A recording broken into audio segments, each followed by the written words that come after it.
Hello guys, welcome to new blog. চলো আমি নতুন ধরনের ব্লগ আপনাদের সামনে নিয়ে আসি, আপনারা দেখতে থাকুন। সোজাসুজি রাস্তাঘাটে ভিডিও করলাম না, চলে গেলাম ফুল বাগানে। তোমরা দেখে বলো তো এটা কোথায়? ও মনে করতে পারছো না? ডিপ্রেশনে চলে যাচ্ছ, এখানে ঘুরে আসো। এটা হলো পাটুলি, গড়িয়ার একটা পাটুলি। জায়গাটার নাম হচ্ছে পাটুলি। এখানে গিয়ে কি সায়ক চক্রবর্তীর সঙ্গে দেখা করতে পারবো না দেখতে পাবো?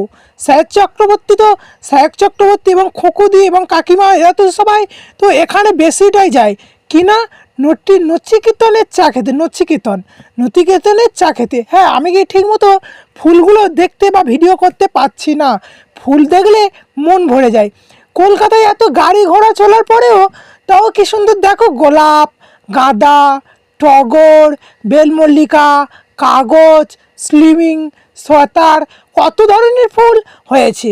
আর এখন রক্তগাঁদা, কত রকমের ফুলের নাম বলবো, বিভিন্ন ধরনের ফুলের বাগান। হ্যাঁ বন্ধুরা, তোমরা যদি ভালো লাগতে থাকে তোমরাও গিয়ে দেখে আসতে পারো। বিভিন্ন ধরনের গাঁদা, কাগজ, এবং আমি একা যাইনি, গিয়েছি আমরা মোট 5 জন।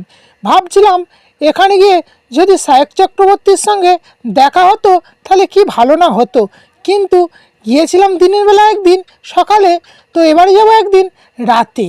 তো রাত বলতে সায়ন চক্রবর্তীর সঙ্গে যদি নচিকেতনের চা খেতে গিয়ে দেখা হয় তো তাহলে খুব ভালোই হলো। হ্যাঁ বন্ধুরা, এইসব ফুলের গাছ তোমরা শীতকালে লাগাবে, খুব ভালোই হবে। সবাই কিনেও নিয়ে যাচ্ছে। হ্যাঁ, কী আর বলবো বন্ধুরা, ফুলগুলো দেখতে যতটা ভালো, কিন্তু রাস্তায় যত গাড়ি চলছে না, আর জ্যাম প্রচুর, এতটা যে নোংরা ধুলো এবং ধোঁয়ার মধ্যে ফুল গাছ আছে, এতটাই খুব ভালো। ভিডিওটা যদি ভালো লাগে লাইক কমেন্ট শেয়ার অবশ্যই করবেন।